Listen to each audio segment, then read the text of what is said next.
Greetings. Do what thou wilt shall be the whole of the law. I'm Lexi Eve, and today we're covering chapter 27 of Magick Without Tears, structure of mind based on that of body. Let's begin. Quote, Karasora, was the sudden cloudburst at the end of my last letter somewhat of a surprise, and more than somewhat of a shock? Cheer up, the worst is yet to come. This is where clear thinking, a subject whose fringes I seem to remember having touched, wins the gold medal of the Royal Humane Society, end quote. So I'm not sure what outburst he's referring to, but in the last chapter, he closed on recounting, whittling down an OTO initiation to have the same effect without sounds or words or anything else for a deaf person. But anyways, here we are, and we're still talking about correct or clear thinking, more critical thinking skills. Quote, Sammasati is assuredly one of the most useful as well as one of the most trustworthy and most manageable weapons in the armory of the aspirant, end quote. Sammasati is mindfulness and the seventh step of the Buddhist Eightfold Path. Sama means right, and sati means mindfulness or remembrance. So right thinking, right remembering, right acts of mindfulness, the right way to attune your mind towards what you're doing, what you're thinking, what's surrounding you. Being fully aware of all thoughts and deeds and the underlying cause of why you were doing or thinking anything, so as to be fully aware and not just go into autopilot.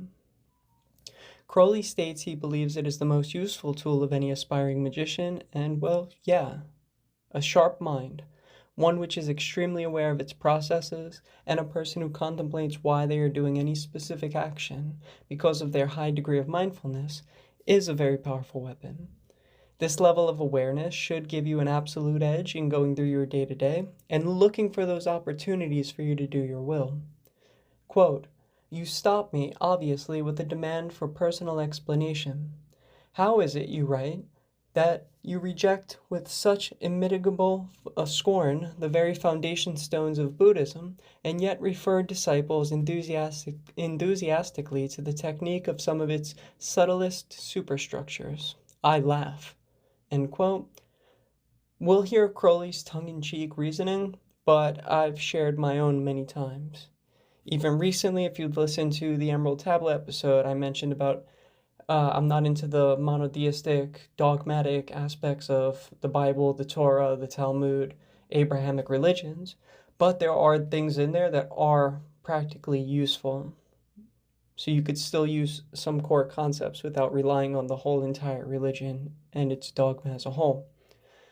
See, in my view, my understanding, religion is supposed to be an analysis and transmission of the understanding of nature. When a religion reaches a very wide audience, the statistics become sort of skewed towards trying to guide people towards understanding, when many are not capable of receiving even a fraction of the information. So it gets dumbed down and dogmatic.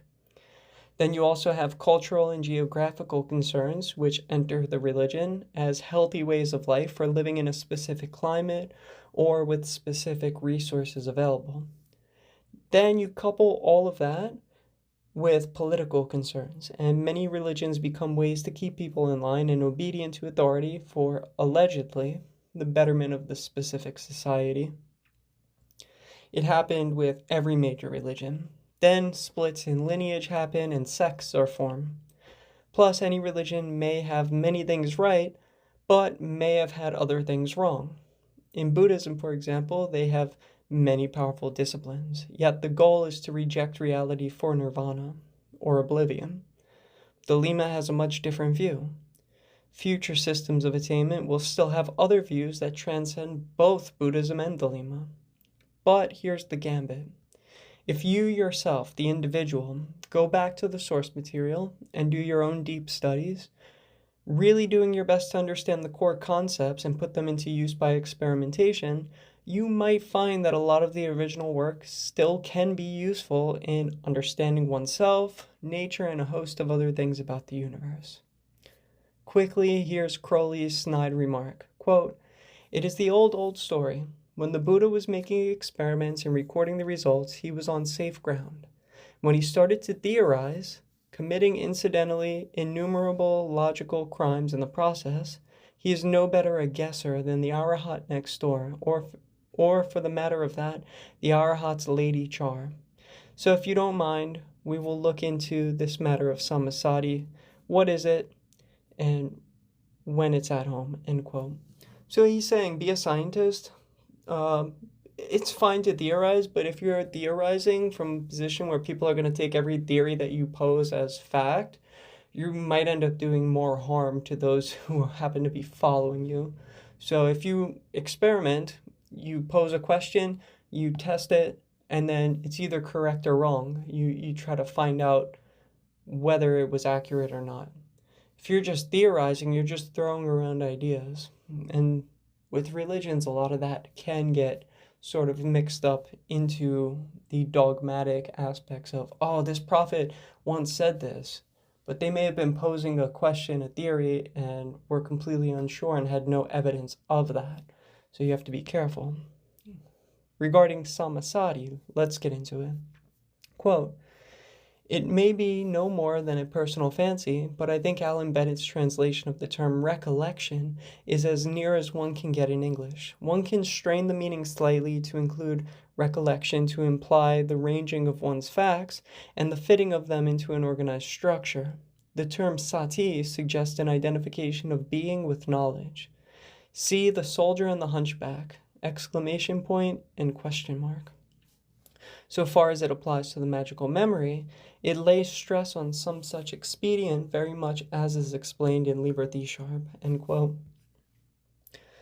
Sati very much incorporates knowledge and direct experience, being unified into being. One's present nature thus becoming a transformative process of raising awareness. This is applicable to Crowley's text, The Soldier and the Hunchback, as there in the Equinox he elucidates the philosophy of magic as a tract of studying nature by extreme skepticism. The idea being that one should question every fact and every observation of nature, seeking the correct understanding until an awakening of consciousness occurs by having the right understanding on any subject, and you get this aha moment to that question that you had posed. Quote, but it is not a little strange that the abomination of desolation should be set up in the holy place, as it were. Why should the wholehearted search for truth and beauty disclose such hateful and such hideous elements as necessary components of the absolute perfection? Never mind the why for a moment. First, let us be sure that it is so. Have we any grounds for expecting this to be the case? We certainly have. This is the case where clear thinking is most absolutely helpful. The truth is of exquisite texture. It blazons the excuse my pronunciation, escutcheon of the unity of nature in such delicate yet forceful colors that the postulant may well come thereby to the opening of the trance of wonder. End quote. Just said a lot in that quote. I'll just say nature doesn't discriminate. It just is. And it is this undiscerning tidal wave that we must ride. By the trance of wonder, I assume Crowley means the vision of wonder corresponding with Binah, but he may mean the trance-like state, which is a byproduct of that vision. I looked online quickly for a quote about Binah's visions, and while it goes into a darkened state of cause and effect, life and death, thus suffering included, or the vision of sorrow, this statement by the author named Daniel Mahler, but I don't know anything about him other than I found a quote on an article online, so forgive me for quoting somebody without really knowing who they are, but the quote made sense.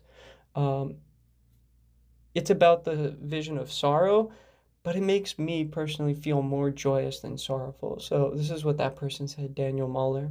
Quote, the spiritual experience of Binah is the vision of sorrow. Within this Sephirah, one is to have a vision of the holistic picture of all that is, all that was, why it was, what it is now, why it is, and what is to become. In essence, true and total understanding of all existence. End quote. So imagine seeing how everything works in a unified form, understanding all things from beginning to end. To me, that is so mind-blowing that the mind cannot function on such a plane. There is, in my opinion, a real ecstasy in that whole affair. A trippy peeling back of the physical and mental planes, revealing Samadhi and its refined glory.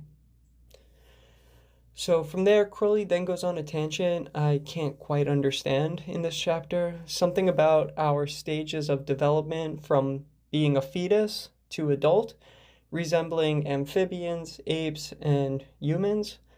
That we can track human consciousness through these stages as relatable to the intelligence level of the animals that we resemble, or something like that.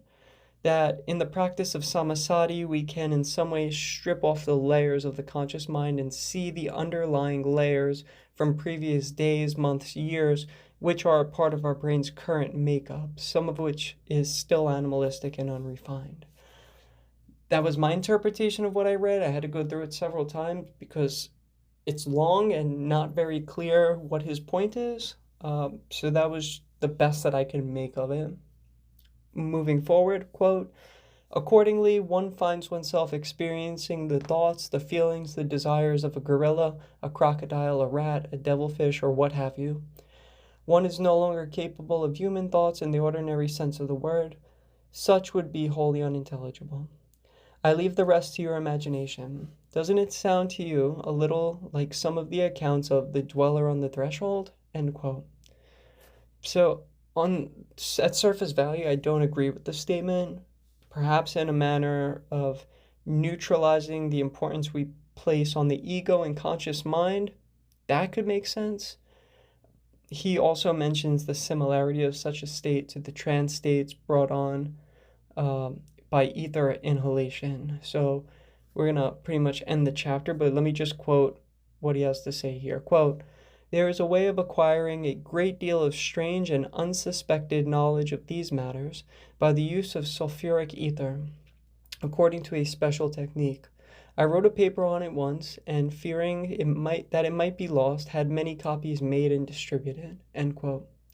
So here I'm actually going to end this episode, but let's put a pin in the subject of ethyl oxide, which this chapter makes me feel is worthy of being its next analyzed text in the Walk Magic video playlist, because he does have a paper titled ethyl oxide, where he did experiment with ether in a manner of dissolution of knowledge.